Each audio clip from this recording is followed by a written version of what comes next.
नमस्कार मंडळी. तर आज मी इथे उपवासाची भाजी भाकरी बनवलेली आहे आणि एकदम सोप्या पद्धतीने खायलाही तेवढीच मस्त छान लागणारी.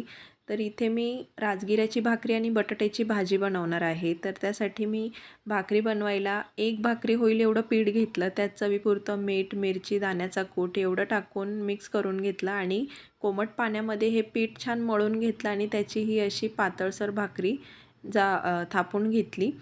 त्यानंतर ही भाकरी दोन्ही साईडने मस्त खमंग भाजून घ्यायची आहे. त्यावर तेलाची किंवा तुपाची धार सोडली तर आणखीन छान लागेल खायला.